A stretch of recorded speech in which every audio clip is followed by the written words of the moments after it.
Shalom, selamat pagi siswa-siswi SMA Kristen Terang Bangsa. Pagi hari ini kita mengucap syukur di hadapan Tuhan karena kasih-Nya kepada kita.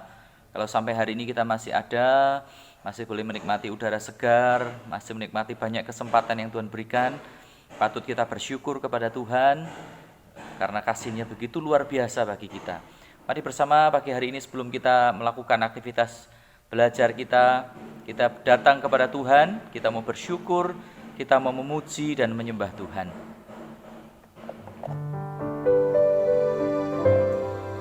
Selamat pagi Bapa di surga, mengucap syukur kami pagi ini kepadamu atas segala kebaikan-Mu. Sebelum pembelajaran kami mau datang kepadamu memuji dan menyembah Engkau ya Tuhan.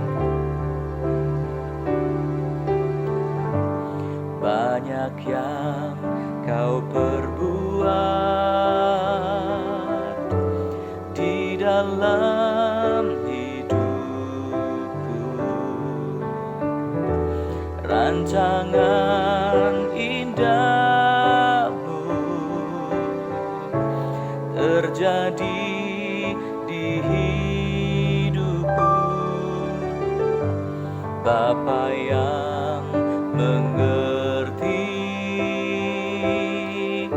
segala yang ku perlu,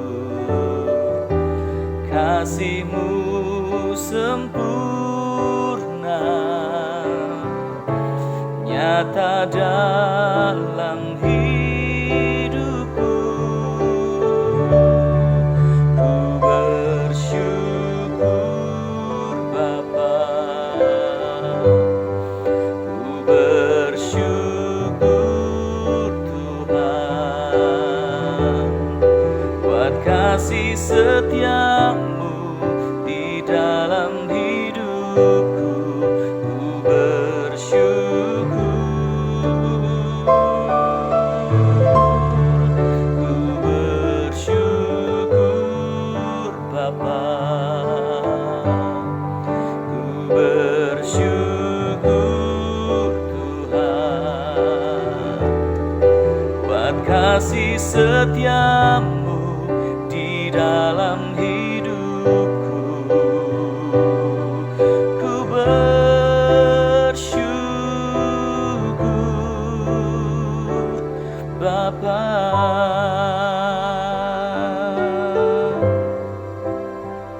Haleluya.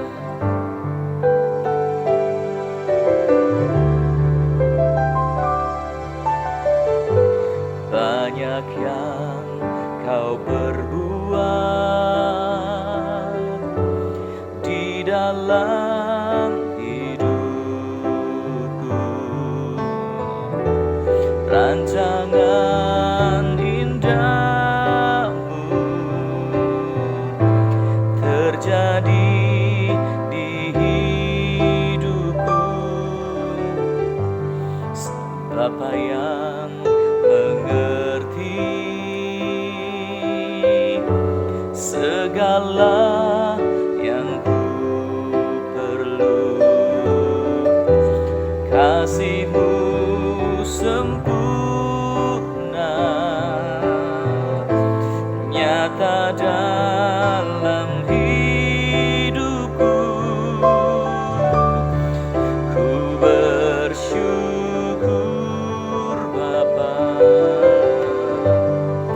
ku bersyukur Tuhan, buat kasih setia-Mu di dalam hidupku. Ku bersyukur, ku bersyukur Bapa, ku bersyukur Tuhan,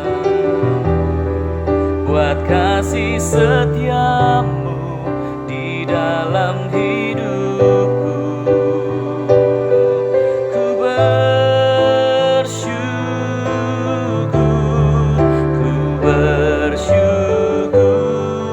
Bapa, ku bersyukur Tuhan, setiamu di dalam hidupku, ku bersyukur. Oh, oh, ku bersyukur Bapa, ku bersyukur Tuhan, buat kasih setiamu di dalam hidupku, ku bersyukur,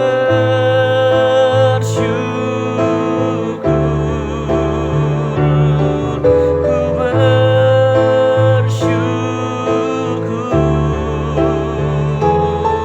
ku bersyukur Tuhan.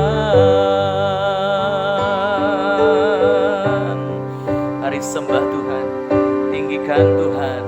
Haleluya, haleluya.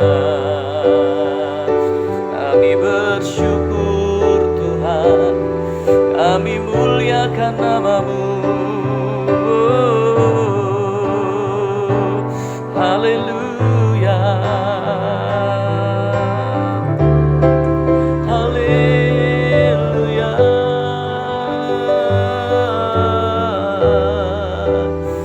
Terima kasih Tuhan, ku bersyukur Bapa, ku bersyukur Tuhan, buat kasih setiamu di dalam hidupku, bersyukur,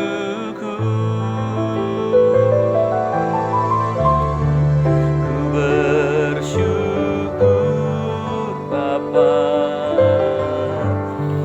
ku bersyukur Tuhan, buat kasih setiamu di dalam hidupku, ku bersyukur,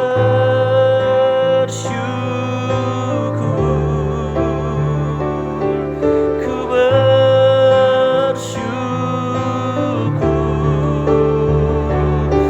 ku bersyukur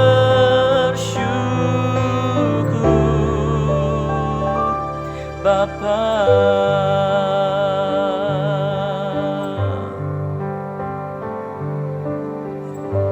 Terima kasih Bapa, kami bersyukur untuk hari ini, untuk kasih-Mu, pemeliharaan-Mu, berkat-berkat-Mu, dan kebaikan-Mu atas hidup kami. Lalu sebentar kami akan mulai pembelajaran, dan sebelumnya kami akan mendengarkan firman Tuhan. Biar Tuhan mengurapi hamba-Mu yang menyampaikan firman-Mu, dan juga mengurapi setiap anak-anak, sehingga firman ini sungguh-sungguh masuk dalam pikiran, dalam hati, dan mengubahkan hidup setiap kami Tuhan. Terima kasih Tuhan, kami mengucap syukur dan berdoa hanya di dalam nama Tuhan Yesus Kristus. Haleluya. Amin.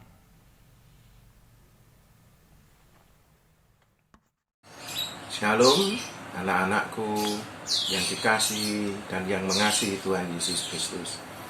Pada kesempatan kali ini Sir mau bawakan untuk khotbah pada hari Kamis tanggal 1 Oktober 2020 dengan judul Semua Karena Kasih Karunia. Ayat hafalan kita terambil dari Efesus 2 ayat 8 yang demikian firman Tuhan. Sebab karena kasih karunia kamu diselamatkan oleh iman.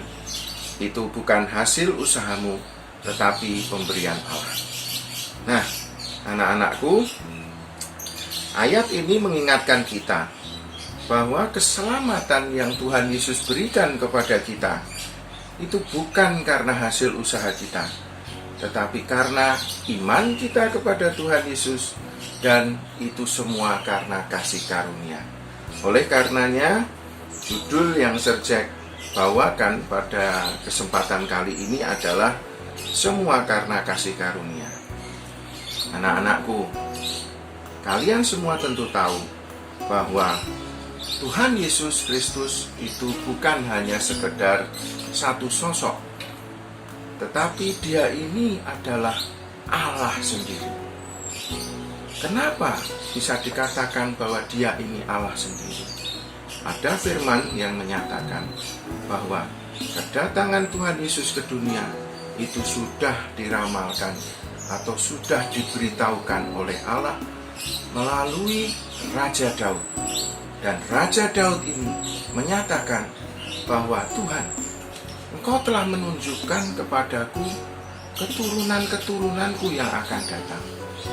Dan benar, kita tahu dari kejadian tersebut bahwa di dalam perjanjian baru dikatakan bahwa Daud terlahir, Tuhan Yesus terlahir dari keturunan Daud. Nah, anak-anakku, Tuhan Yesus datang di dunia itu untuk menyatakan kebenaran firman Allah. Dan ketika dia datang ke dunia, tidak hanya dia memberitakan bahwa kerajaan Allah sudah dekat, tetapi dikatakan bahwa orang atau manusia harus bertobat. Nah, pertobatan manusia ini diperlukan. Kenapa? Karena apabila kita bertobat, berarti kita sadar bahwa dosa itu melekat pada diri manusia. Dan ketika dosa itu melekat pada diri manusia, kita tahu bahwa upah dosa ialah maut. Oleh karenanya, kedatangan Tuhan Yesus ke dunia itu tidak hanya untuk mewartakan Injil keselamatan ini, tetapi juga memberi jaminan bahwa firman-Nya ya dan amin. Dan kita tahu di dalam kisah Alkitab bahwa Tuhan Yesus mati di kayu salib untuk menebus dosa kita. Dan ini adalah dalam rangka Tuhan mau menunjukkan bahwa kasih karunia-Nya sempurna di dalam pengorbanannya di kayu salib. Sehingga Allah tidak hanya menciptakan kita. Dan ketika Adam dan Hawa jatuh ke dalam dosa, Adam dan Hawa nanti dan keturunannya, yaitu kita semua, mati langsung masuk neraka. Tidak. Tuhan mau tunjukkan di sini bahwa melalui pengorbanan Tuhan Yesus di kayu salib untuk menebus semua dosa umat manusia, termasuk kita, Dia mau menyatakan bahwa kasih Allah tetap sama dari dulu, kini, sekarang, sampai selama-lamanya. Ada ayat lagi yang Serjek ambil dari Roma 3 ayat 23 sampai 24. Beginilah firman Tuhan. Karena semua orang telah berbuat dosa dan telah kehilangan kemuliaan Allah, dan oleh kasih karunia telah dibenarkan dengan cuma-cuma karena penebusan di dalam Kristus Yesus. Anak-anakku yang dikasihi dan yang mengasihi Tuhan, dosa membuat kita kehilangan kemuliaan Allah. Kehilangan kemuliaan Allah berarti ada bagian dari diri kita nanti. Ketika kita selesai di dunia ini, kita akan masuk ke dalam neraka. Kenapa? Allah itu maha kudus, Allah itu maha mulia. Kekudusan Allah tidak bisa bercampur dengan dosa. Dosa memisahkan kita dari Allah. Tetapi oleh karena kasih Tuhan Yesus Kristuslah dan pengorbanan Tuhan Yesus Kristuslah, maka kita yang seharusnya memperoleh upah maut, Tuhan Yesus gantikan itu untuk kita. Sehingga ketika Tuhan Yesus telah menggantikan upah kita yang seharusnya jadi bagian kita, yaitu maut, dengan Tuhan Yesus menjalani maut itu sendiri, meskipun Tuhan Yesus tidak bersalah, meskipun Tuhan Yesus tidak berdosa, tetapi justru kita beroleh kasih karunia tersebut. Dikatakan, kita oleh kasih karunia telah dibenarkan dengan cuma-cuma. Berarti kasih karunia Allah ini memberi kita pembenaran, yang mana seharusnya kita tidak benar, karena masih ada dosa. Tetapi ingat, barang siapa yang percaya kepadanya tidak binasa, melainkan beroleh hidup yang kekal. Yohanes 3 ayat 16. Begitu besar kasih Allah akan dunia ini. Diawali dari begitu besar kasih Allah akan dunia ini. Kasih Allah yang besar, pengorbanan Tuhan Yesus Kristus di kayu salib, memberi kita pembenaran. Pembenaran akan apa? Pembenaran agar kita semua yang percaya dan beriman kepadanya beroleh penebusan kita, sehingga kemuliaan Allah kembali kepada kita. Oleh karena kita percaya kepada Tuhan Yesus Kristus. Percaya kepada Tuhan Yesus Kristus mengandung satu fakta, bahwa barang siapa yang percaya kepadanya tidak binasa. Berarti kebinasaan yang harusnya kita itu jalani nanti sudah digantikan oleh Tuhan Yesus Kristus. Dan ketika kita memutuskan percaya kepada Tuhan Yesus, maka Allah tidak lagi melihat dosa kita. Allah melihat Tuhan Yesus Kristus di dalam kita. Dan otomatis kemuliaan itu ada di dalam kita. Sehingga waktu kita hidup di dunia dan waktu kita mati kelak, kita tinggal dan tetap bersama dengan Tuhan. Anak-anakku, inilah anugerah besar yang di dalam hidup kita manusia. Kita harus percaya, dan oleh karenanya kita harus melakukan sama seperti yang Tuhan Yesus lakukan, yaitu Tuhan Yesus datang ke dunia untuk menyelamatkan. Tugas kita sekarang adalah mewartakan Injil kasih karunia ini. Kita yang telah terima kasih karunia karena iman percaya kita, kita pun wajib mewartakan kasih karunia ini kepada barang siapa orang yang kita temui. Tidak harus kita ini berbicara panjang dan lebar tentang Alkitab, tidak perlu. Sentuh orang lain dengan kebutuhan mereka. Datangi mereka. Jika mereka membutuhkan penghiburan, kita akan bisa datang kepada mereka memberi penghiburan. Apabila mereka kekurangan, kita datang kepada mereka memberikan sesuatu agar kekurangan mereka ini bisa sedikit mereka lega. Contoh, kita bisa berbagi berkat dengan mereka. Tetapi kalau kita tidak bisa melakukan dua itu tadi, masih ada satu lagi yang bisa kita lakukan, yaitu mendoakan. Justru ketika kita mendengar orang yang tidak percaya atau belum percaya kepada Tuhan Yesus Kristus ini, ketika curhat kepada kita, inilah kesempatan kita untuk kita mendoakan mereka, bawa kepada Tuhan. Kalau mereka kekurangan, minta ke Tuhan, Tuhan, ini ada si A Tuhan, dia membutuhkan ini. Misalnya uang, untuk dia bisa hidup, untuk sekolah anaknya, atau apapun, doakan orang itu sesuai dengan kebutuhannya. Hadapkan kepada Tuhan. Itu yang harus jadi tugas kita, anak-anakku. Ayo, sama-sama kita semuanya menjadi berkat untuk orang lain. Tidak dengan harta kita, tidak juga dengan kata-kata yang indah kita saja, tetapi juga dengan doa kita. Karena ketika mereka datang kepada kita cerita, kita tidak hanya mendengarkan sebenarnya, tetapi Tuhan menyatakan, nah ini kesempatanmu, bahwa mereka ke dalam doa agar mereka mendapatkan apa yang mereka butuhkan. Dan ketika mereka mendapatkan apa yang mereka butuhkan, orang ini nanti akan mengerti bahwa Tuhan Allah Maha Kuasa dan kasih karunia-Nya sama bagi semua orang. Ingat ini anak-anakku, kesempatan kita datang tiap hari. Lakukanlah, doakan mereka agar kita menjadi berkat buat mereka, dan kita telah melakukan bagian kita, yaitu mewartakan Injil kasih karunia Allah. Karena kasih karunia, kita diselamatkan oleh iman. Itu bukan hasil usahamu, tetapi pemberian Allah. Puji syukur kepada Allah. Tuhan berikan kasih karunia-Nya kepada kita, dan kita bisa jadi berkat untuk orang lain juga. Anak-anakku, tetap kuat di dalam Tuhan. Lakukan yang baik, jauhi dosa. Tuhan Yesus memberkati.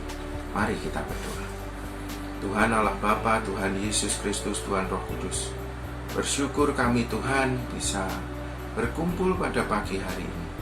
Kami percaya bahwa Engkau Tuhan Allah Bapa, Tuhan Yesus Kristus, Tuhan Roh Kudus, telah memimpin, menuntun, menyertai kami, telah membekali kami dengan roh hikmat pengertian, roh nasihat keperkasaan, roh pengenalan dan takut akan Engkau ya Tuhan, lebih dan lebih lagi. Terima kasih buat kesempatan kali ini. Kau telah perkenalkan kami bahwa kasih karuniamu itu nyata di dalam hidup kami. Keselamatan bukan lagi janji, keselamatan menjadi bagian kami.